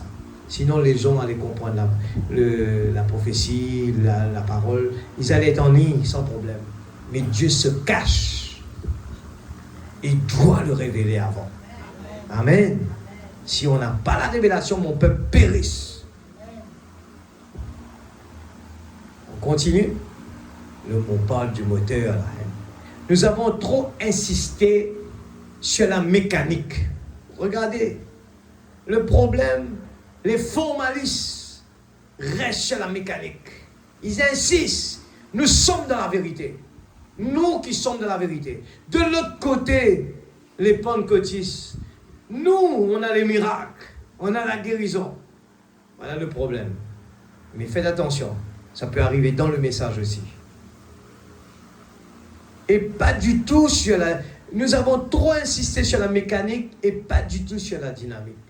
Ce qui s'est passé beaucoup de temps dans ce message, la parole est en train de nous préparer. C'est une chose. La parole, la chose le plus importante, c'est la parole. La parole est en train de nous préparer. Mais des fois, on veut sauter de l'autre côté là-bas. On veut avoir ça. Mais Dieu est en train de nous préparer. Et des fois, on veut dire, ah non, c'est la parole qui est importante, les guérisons n'est pas important. Non, tout est important. On doit rester au milieu. Quand on connaît la parole, Dieu va nous aider à voir des choses extraordinaires. Mais je crois dans un Dieu qui est toujours le même, hier, aujourd'hui, éternellement. Je crois toujours dans un Dieu qui guérit. Et s'il ne répond pas, il y a des réponses à ça. Dieu sait qu'est-ce qu'il fait. On ne peut pas forcer la main de Dieu. On dit que ta volonté soit faite. Amen. Nous avons trop insisté sur la mécanique et pas du tout sur la dynamique. Il faut la puissance dynamique de Dieu. La puissance de la résurrection de Jésus-Christ sur l'Église pour manifester et pour accomplir, montrer que ceci est bien l'essence. Ça pourrait être dans un bidon d'essence. Ça pourrait quand même être de l'eau, voyez-vous. Mais la seule preuve, c'est de lui appliquer cette vie. C'est elle qui prouvera si c'est de l'essence ou pas. Et quand vous essayez de mettre le Saint-Esprit dans une dénomination, la dénomination, ce n'est pas on monte là-bas, ni à gauche, ni à droite. Une dénomination, c'est quoi? C'est quand l'homme, eh bien, il met ses pensées. Il organise les choses comme lui le veut. Qu'est-ce qui est une église qui n'est pas dénominationnelle? C'est une église qui est conduite par le Saint-Esprit. Où l'homme ne vient pas, eh bien, mettre sa main, sa compréhension. Seulement ce que Dieu dit, un point, c'est tout. Je n'ajoute pas, je ne retire pas. Quand vous essayez de mettre le Saint-Esprit dans une dénomination, que vous organisez, vous l'invitez, vous dirigez les choses, c'est comme si vous essayez, vous obtiendrez peut-être un bafouillage. Vous allez bousiller votre moteur en l'écrasant de carbone. Mais oh, je suis si content qu'il existe une puissance à indice d'octane de 10 000, la parole de Dieu et un Saint-Esprit pour l'allumer et pour ressusciter la puissance de Dieu dans la vie d'un homme ou dans la vie d'une femme ou dans une église. Voilà ce qui a lancé cette Cadillac à fond de train sur la route là-bas, sous la puissance dynamique du Saint-Esprit qui est revenu et qui a été agité de côté et d'autre au-dessus des gens au jour de la Pentecôte. C'est ce qui a fait qu'il est le même hier, aujourd'hui, éternellement. Amen. 109. Mais il doit en venir une, alléluia, frère Branham tape 2 fois dans ses mains. Il doit venir une vraie épouse. Il faut qu'il en vienne une qui n'a pas seulement la mécanique, mais qui en a la dynamique. Ce qui fait vivre cette Église. Agir par la puissance de sa résurrection. Tant que nous n'arrivons pas à ce lieu-là, tant que nous n'aurons pas trouvé ce lieu-là, ça sert à quoi de polir le moyeu? Ça sert à quoi de refaire la carrosserie ou de la lustrer s'il n'y a pas de dynamique dedans? Peu importe combien il a été prouvé que la mécanique était bonne, il faut qu'il y ait une dynamique pour la faire agir. Amen, l'Église. 110. J'essaie de terminer. Il n'était pas seulement la mécanique, la parole de Dieu. Il était la dynamique pour le prouver. Amen. Pas seulement la mécanique, la parole de Dieu. Il était la dynamique pour le prouver. Le Saint-Esprit prend la parole et le fait devenir vivant. J'ai même une petite vidéo, mais le temps ne le permet pas. Je dis, ben, regardez-le, le pasteur aussi a l'habitude de parler du moteur, les engrenages. J'ai eu une vidéo qui explique le moteur, comment ça marche à l'intérieur. Eh bien, 111. Et puisqu'il est l'époux, l'épouse doit ressusciter. De plus en plus, ça devient plus joli là. Puisqu'il est l'époux, l'épouse doit ressusciter. Nous parlons de... Nous devons savoir qui nous sommes. Alors, c'est joli maintenant. Écoute ça. Si Dieu est l'époux, l'épouse aussi doit ressusciter. Parce qu'elle est une partie de lui. Elle ne peut être rien d'autre que la manifestation de l'accomplissement de toutes les révélations. Et de tout ce que d'autres avaient annoncé au sujet de l'épouse.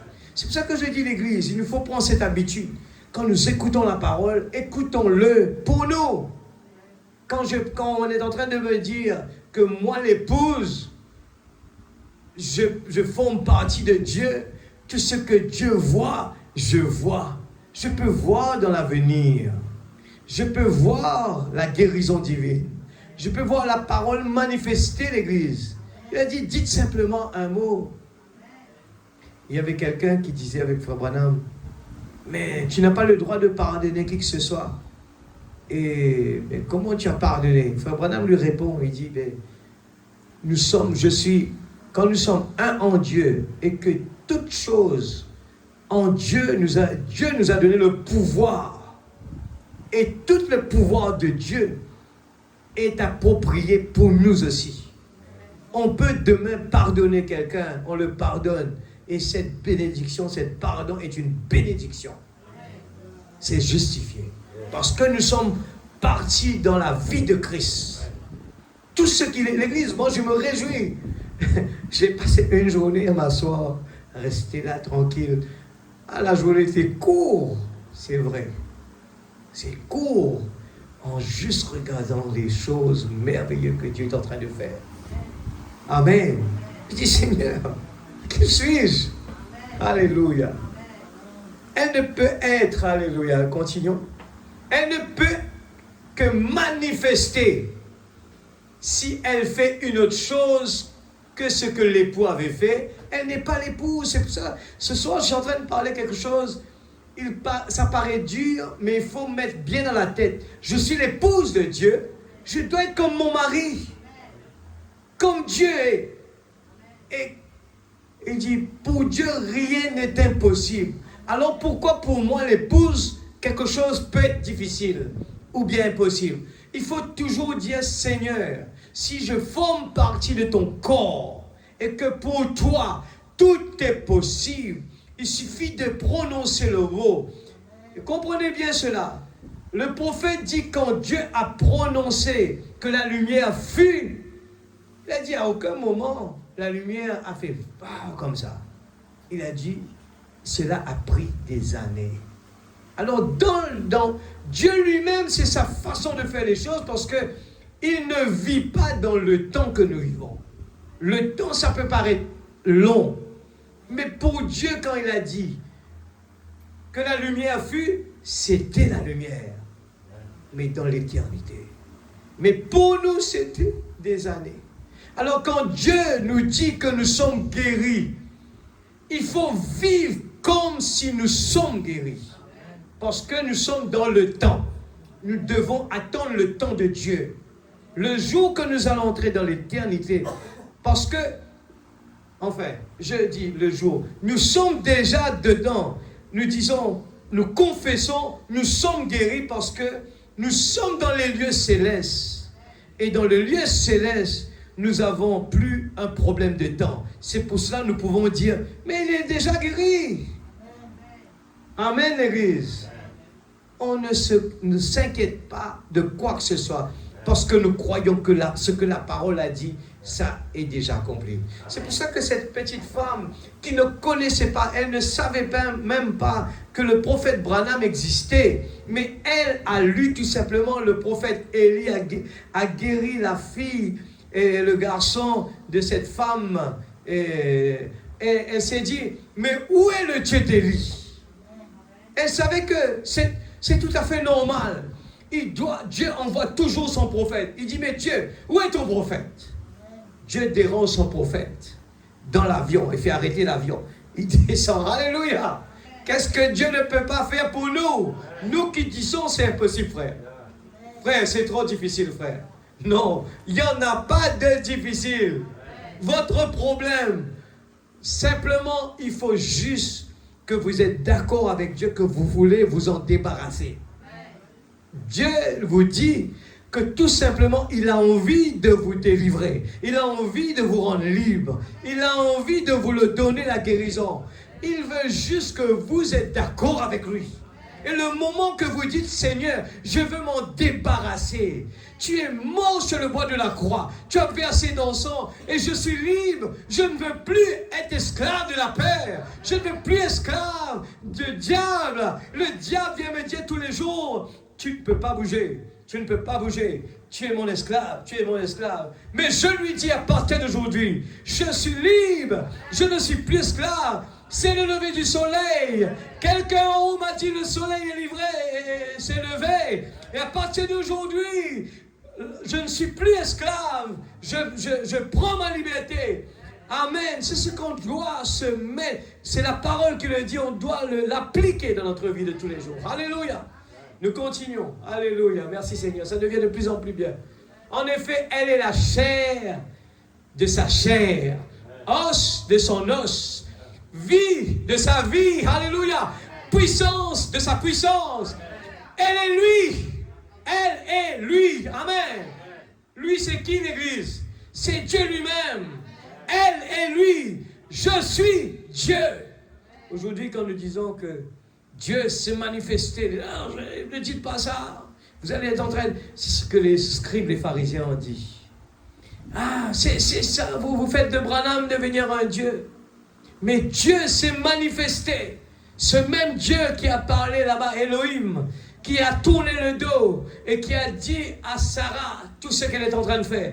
Ce même Dieu, dans cette année de 1900, est venu. Il a parlé avec qui qu'il veut là. Il vous dit, où est-ce que tu habites? De quelle rue tu es? Quelle maladie tu es? Pourquoi tu es venu? Ton frère est comme ceci. Tu t'appelles comme cela?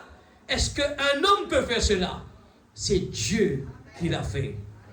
Amen. Il peut utiliser un corbeau, il peut utiliser un homme, il peut descendre dans la chair humaine. Alléluia. Il est toujours le même, l'Église. Il n'a pas changé. Alléluia. Il ne faut plus parler comme les scribes. Tu es en train de déchirer les vêtements, tu es en train de parler des choses. Oh, il ne faut pas dire ça. Quel Dieu puissant nous avons. En effet, elle est chair de sa chair, os de son os, vie de sa vie, puissance de sa puissance. Elle est lui. Fier, je suis Dieu. De même que l'homme et la femme sont un, et que la femme a été prise de son côté, elle, en recevant un esprit féminin qui vient de lui, la chair de son côté, ce qui a alors constitué la mécanique. Alléluia.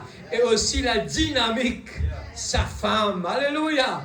La femme Jésus, la femme de Jésus, son esprit à lui et sa chair à lui. En les réunissant, cela constituait la mécanique et la dynamique. Tant que l'Église, oh les gens, tant que cette Église ne deviendra pas la dynamique, aussi la mécanique, avec l'Esprit de Dieu qui lui avait fait faire ça, à lui, les choses qu'il avait faites, si dans son cas à lui, il y a eu 16 cylindrées qui fonctionnaient, sera pareil pour l'épouse. Amen, l'Église. Car il a dit dans Jean 14, 12, celui qui croit en moi fera aussi les œuvres que je fais. Amen, l'Église. Oui, c'est moi ça. Je mettrai en lui une charge de ma dynamique, dans sa mécanique. Et le monde ne pourra pas y résister. Et je le ressusciterai au dernier jour. Voilà le message de Pâques. La dynamique et la mécanique ensemble, l'Église. Non pas un ou l'autre, mais tous les deux, ensemble. La mécanique sans la dynamique ne sert à rien. Et la dynamique non plus sans la mécanique. Oh, 116. Elle ne bougera tout simplement pas. Peu importe combien la mécanique peut être bonne, tant que la dynamique ne sera pas venue. Quand la dynamique vient, ce feu entre alors en contact avec l'octane de l'essence. Et quand cela explose, il y a alors une combustion. Et cette combustion met en branle toutes les articulations, tous les mouvements, pistons montés les scènes, car il est le même hier, aujourd'hui et éternellement. Voilà la résurrection. Voilà la vraie puissance de Dieu. La mécanique et la dynamique. Remarquez, c'est l'esprit qui vivifie. C'est l'étincelle qui produit l'allumage. Ce n'est pas l'essence qui produit l'allumage. C'est l'étincelle qui produit l'allumage de l'essence. Voyez, vous ne pouvez rien faire sans moi. Mais avec moi, vous pouvez tout faire. Puisqu'il est la parole. C'est le Père qui vit. Le Père m'a envoyé. Et moi aussi je vous envoie. Comme c'est le Père qui a produit en moi l'allumage. Amen. Et qui m'a poussé dans tout. Je fais seulement ce qui est agréable à Dieu. Maintenant, comme il m'a envoyé, moi aussi, je vous envoie. Avec la même mécanique. Il faudra la même dynamique pour la faire agir. Voici les signes qui accompagneront ceux. Alléluia. Ceux qui prétendent avoir la mécanique, la dynamique prendra sa position. 118. Paul a dit, l'évangile n'est pas venu à nous en parole seulement, par les sens seulement, mais aussi par l'étincelle. Pour le faire agir. Voilà. Il est venu à nous dans cette manière. C'est pour ça que Frère Branham dit, l'Église, c'est important. Une chose importante que nous devons avoir, c'est s'il faut venir à l'autel, verser les larmes, pleurer, mais supplier Dieu, donne-nous le baptême du Saint-Esprit. Amen. Ce message nous a prêché le vrai changement dans notre vie. Le vrai changement. Amen, l'Église. 123. Alléluia. Donc l'épouse, 123. Alléluia. L'épouse aussi doit être chair de sa chair et os de son os. Alors, comment cette chair mortelle va-t-elle devenir sa chair? Nous allons y venir dans un instant, voyez-vous. Comment la chose s'opère-t-elle? Comment? Quelle est cette grande transformation? Remarquez. Maintenant, si l'esprit de celui, Dieu, qui a ressuscité Jésus d'entre les morts, habite en vous, celui qui a ressuscité le Christ d'entre les morts, vivifiera vos corps mortels aussi par son esprit qui habite en vous. Amen. 128. 128. En effet, le soleil a été envoyé. Amen. Le soleil a été envoyé non pas pour vivifier la pierre, non pas pour vivifier la terre, mais pour vivifier la vie de la semence. Amen. Alléluia. 144. Je donne juste des petits indices. On va le reprendre, si Dieu voulant. Et 144. Alors, ce corps terrestre est vivifié et amené par l'esprit vivifiant de Dieu à l'obéissance de la parole de Dieu. N'essayez pas d'aller obéir à la parole. Il faut que l'esprit de Dieu vienne vivifier. Amen. Alléluia. Par l'esprit vivifiant de Dieu. Alléluia. Il va le faire sur ce corps terrestre.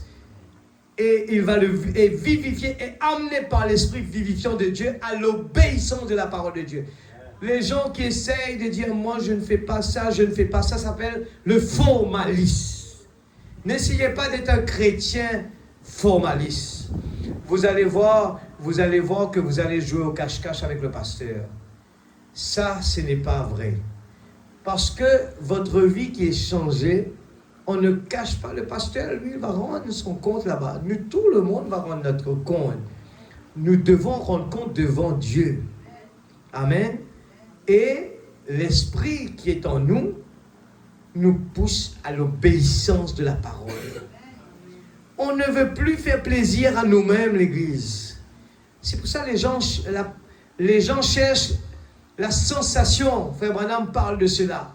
Ah, j'ai été béni, j'étais un petit peu piqué partout. Ce n'est pas ça. Dieu, quand il nous bénit, il rentre à l'intérieur, il y a une paix profonde, on part à la maison avec une paix profonde. Dieu nous bénit, les choses qu'on n'a pas l'habitude de pouvoir faire, on va pouvoir le faire. Les disciples, les apôtres, quand ils sont sortis là-bas, les disciples, ils ont sorti de la chambre haute, eh bien, ils n'avaient pas l'habitude d'être libres, ils avaient l'habitude d'avoir peur. Mais quand ils sont sortis remplis du Saint-Esprit, ils parlaient dans des langues que tout le monde pouvait comprendre. Mais quand ils sortaient, ils n'avaient pas peur de la mort. C'est ce qui fait quand l'Esprit de Dieu habite en nous. Nos yeux ne sont pas trop grands. Ils restent toujours normal. Amen. Merci Seigneur. Qu'est-ce qu'il produit comme effet? Il vivifie le corps mortel. Ce corps mortel dans lequel nous vivons, il le vivifie, autrement dit, il lui rend la vie. L'Église, est-ce qu'il nous réalisait qu'il l'occasion, qu'il l'opportunité nous est non? Si nous pas faire quelque chose dans cette terre-là, ce n'est pas grave. Laissez-moi vous dire ce soir, si vous n'avez pas réussi à faire quelque chose que vous voulez faire, il ne faut pas penser que vous avez raté beaucoup. Ce n'est rien du tout. Et si vous avez raté ça, vous allez vraiment mordre vos mains. Laissez-moi vous dire. Ratez quelque chose ici-bas.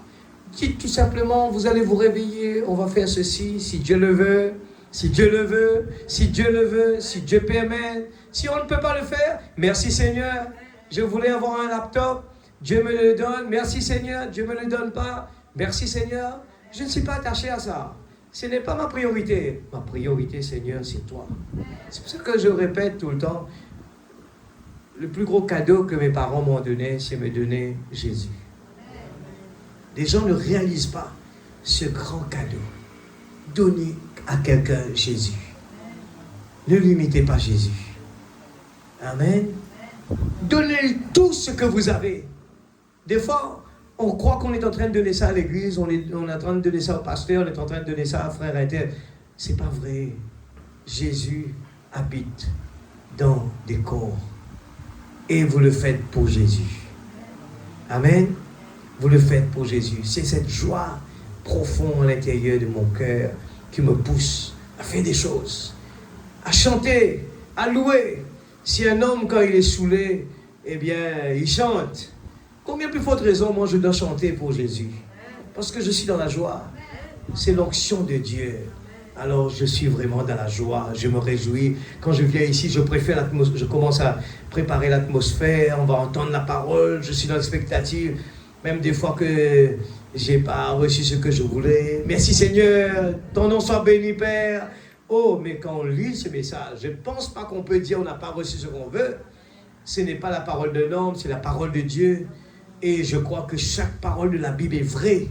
Et quand il me dit quelque chose que je suis Madame Jésus, mais c'est trop beaucoup ça. Je dois être dans la joie. Si je suis venu ici malade, je pense que c'est tout à fait normal que je parte ici guéri. Seigneur, si je suis Madame Jésus, tout ce que je demande, tu vas l'accomplir. Quand Esther est venue prendre le risque de la mort, mais c'était son mari. Il savait que c'était son mari. Et qu'est-ce que le mari peut faire? Il doit l'accueillir. Qu'est-ce que je peux faire pour toi, chérie? Mettez-vous debout dans la présence de Dieu. Alléluia, je n'ai pas terminé. Il y a encore beaucoup de bonnes choses, beaucoup de bonnes nouvelles pour chacun de nous. Dieu connaît mon cœur. Si je peux vraiment motiver quelqu'un dans la salle, si je peux faire quelqu'un croire plus en Dieu, c'est mon désir. Si je peux voir quelqu'un sourire ce soir, ce sera la chose le plus extraordinaire que je peux donner à quelqu'un. Donner à quelqu'un la vie, la parole de Dieu. Donner à quelqu'un, je crois que c'est noble de partager cette parole. Et c'est offert à chacun de nous. Vous pouvez le partager à vos enfants, à votre famille, à vos voisins, à vos collègues. Mais partagez, parlez de Jésus. Parlons de Jésus. Je le redis encore, personne parmi nous ici ne peut dire que moi, je n'ai pas eu la chance que l'autre a eu. Si vous avez connu ce message réellement, que vous avez la révélation, que vous avez le Saint-Esprit, jamais de votre vie vous n'oserez dire une bêtise pareille. Ce que nous avons reçu n'est pas comparable à quoi que ce soit. L'homme le plus riche au monde, qui peut bénéficier des priorités, c'est rien du tout comparé à ça. La joie de Dieu dans notre cœur, la bénédiction de Dieu. Oh, nous avons dans la maison là-haut où je serai bientôt. C'est plus qu'un rêve, l'Église. Comment pouvons-nous chanter des chants comme ça et puis chanter comme si on va mourir? Mais non, quand je sens dans la maison là-haut où je serai bientôt, rien ne me troublera. Le bonheur des élus. Je crie Alléluia. Amen, Seigneur. Oh Dieu puissant. Même ma gorge me fait mal. Tous les jours, je rentre comme ça là. La gorge qui est presque épluchée. Mais pour la gloire de Dieu, je veux crier pour lui. C'est comme ces gens qui sont sur le stade. Ils sont tellement contents, ils sont tellement joyeux. Ils veulent vraiment encourager l'équipe. Ils crient. Allez-y, allez. Goal. Ce soir, il y a plus que Salomon ici. N'ayez pas peur. Demandez à Dieu ce que vous voulez. Prenez des décisions, Seigneur. Je veux être obéissant à la parole. Remplis-moi de ton Esprit Saint. Et que ton Esprit Saint prenne la directive de ce corps. Bride-moi, Seigneur. Je ne veux pas essayer d'aller aveuglement dans le noir. Dirige-moi, Seigneur.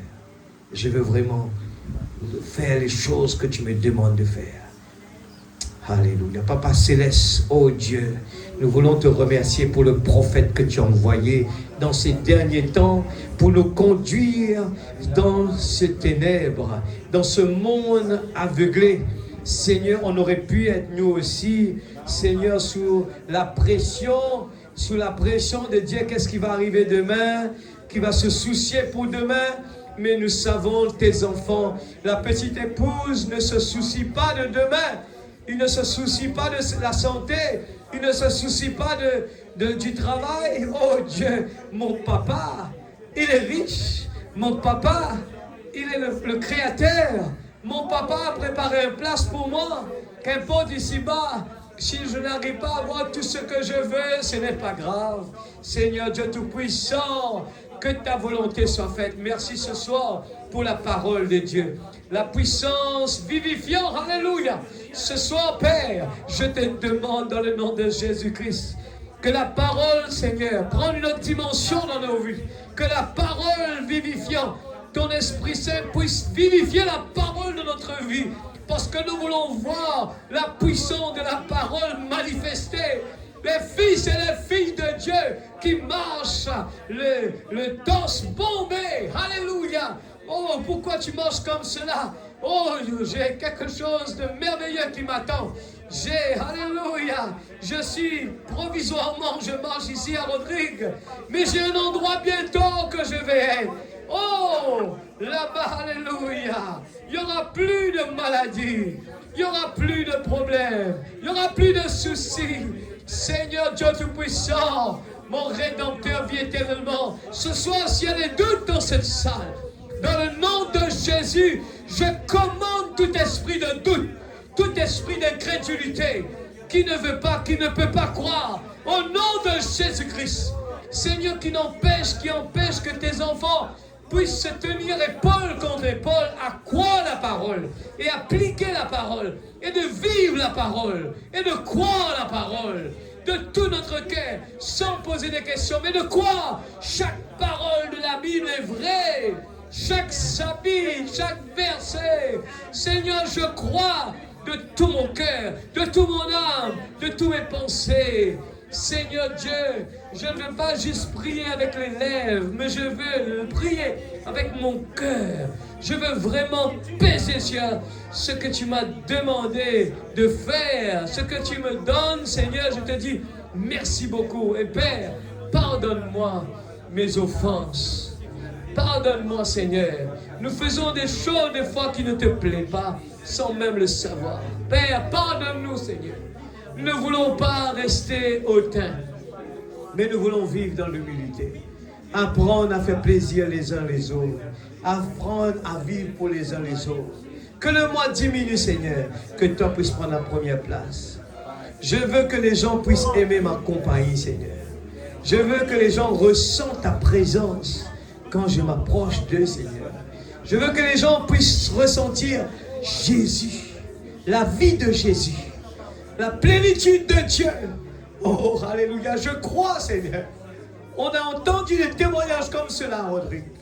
Seigneur Dieu Tout-Puissant, l'onction de Dieu qui marche avec nous, l'onction de Dieu dans notre vie. Oh Dieu, redonne à mon âme la joie de notre salut. Cette joie inonde qui me pousse à louer Dieu, qui Seigneur Dieu, écarte les brouillards du chemin, qui me permet de me mettre debout sans fatiguer et de parler toute la nuit s'il le faut. Je peux te parler, je ne suis pas fatigué.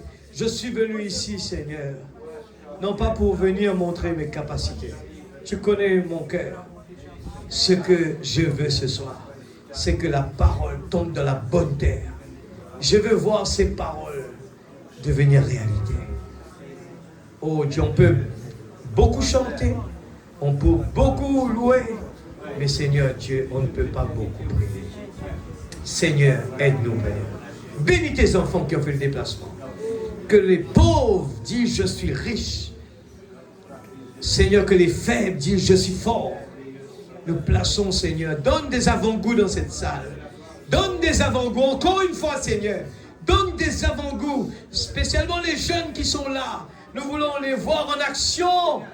Non pas simplement dans la musique, non pas simplement dans les chants, mais en action, en œuvre. Seigneur, nous voulons les voir en action, des vrais chrétiens, remplis du Saint-Esprit, baptisés du Saint-Esprit.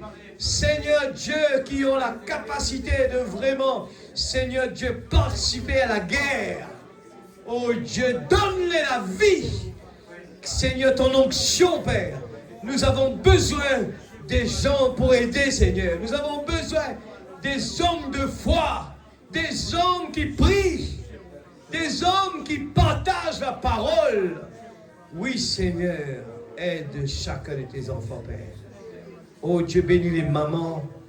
Seigneur Dieu, tu connais, ils ont des cœurs sensibles. Donne-les cette prière fervente. Enlève la peur. Et qui peuvent prier avec conviction. Papa Céleste, en tant qu'épouse de Dieu, qu'ils puissent prononcer les mots sans avoir peur de dire les bonnes choses sur leur enfant. De confesser des bonnes choses. Seigneur Dieu Tout-Puissant, nous plaçons chaque foyer, chaque maison, chaque travail. Je te prie pour ceux qui contribuent à l'église, de n'importe quelle façon. Nous ne faisons rien d'autre que pour la gloire de Dieu. Oh Dieu, tu connais sincèrement chacun de nos cœurs. Bénis tes enfants, bénis notre pasteur qui est âgé. Seigneur Dieu, ce n'est pas permis à beaucoup. Il a eu la grâce, Seigneur, ainsi que son épouse.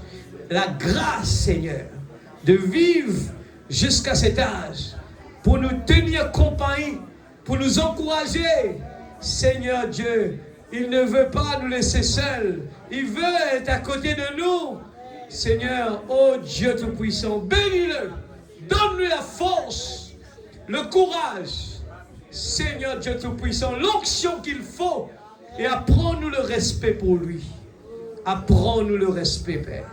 Apprends-nous le respect. C'est une bénédiction. Seigneur Père, dans le nom de Jésus-Christ. notre Sauveur bien-aimé. Je crois sincèrement que El Bethel est une église bénie. On est béni, c'est vrai, Seigneur. Et je crois de tout mon cœur, qu'importe les épreuves, les difficultés que nous puissions passer, mais je crois que tu nous as accompagnés au fur du temps, Seigneur. Tu nous as gardés fidèles. Oh Dieu, et nous voulons vivre ce message. Nous voulons ne pas laisser donner l'occasion à des gens à critiquer, Seigneur, ce message à cause de moi. Aide-moi s'il te plaît, Seigneur. Nous ne voulons pas donner cette opportunité, Seigneur. Nous voulons être obéissants à la parole. À 200%, Père. Dans le nom de Jésus. Peut-être ces enfants qui vont rentrer à la maison. Que tes anges t'ont pour ton nom. Merci pour mes frères et mes sœurs que tu m'as donné à Rodrigue. Je suis fier d'eux, Seigneur. Fier de ma famille. Fier de chacun d'eux, Seigneur. Qu'importe, Seigneur Dieu, les choses que peut-être je peux ne pas aimer, ce n'est rien du tout. Mais la chose, c'est que tu m'as donné, Seigneur Dieu, une grande famille, Seigneur, qui sont bénis, Père. Et je les aime de tout mon cœur. Bénis-les abondamment, Père. Donne-leur la joie, Seigneur, chaque jour qui se réveille, qui puisse chanter pour toi. Dieu soit béni. Dans le nom de Jésus. Alléluia. Alléluia. Alléluia. On chante un petit chant. Alléluia.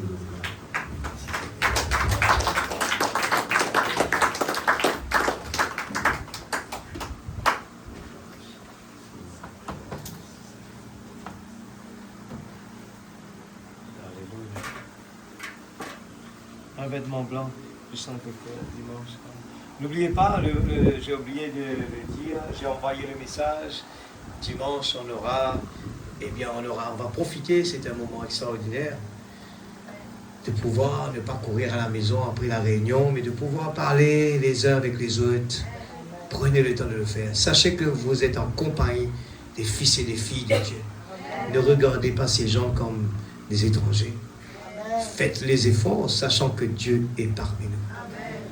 On va prendre un repas ensemble après la réunion. J'ai demandé à ceux qui veulent emmener un petit truc, une contribution par exemple. Le repas est là déjà. Mais si quelqu'un veut emmener un dessert ou quoi que ce soit, soyez les bienvenus. Faites quelque chose pour vraiment que nous puissions passer un bon moment. J'ai dit emmenez, si vous avez des chaises pliables, des chaises que vous pouvez emmener avec vous, emmenez comme ça, on peut être à l'aise, passer un moment ensemble et de profiter de ces moments-là. Ce sont des moments merveilleux. Peut-être on ne réalise pas. C'est souvent quand la personne n'est plus là, on se dit « Ah, j'ai pas eu le temps vraiment de profiter de cette personne. » Alors profitons de ces moments-là. Amen. Dimanche, je suis heureux, le lundi plein de joie.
plein de joie.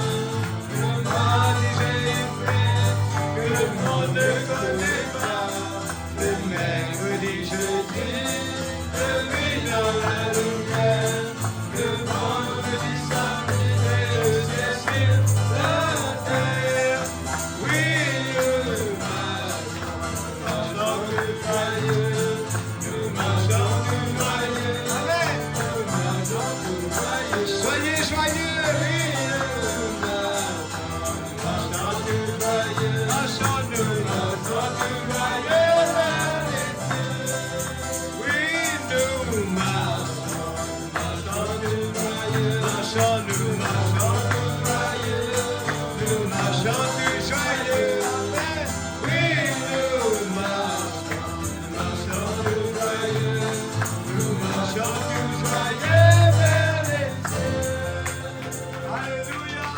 Merci Seigneur.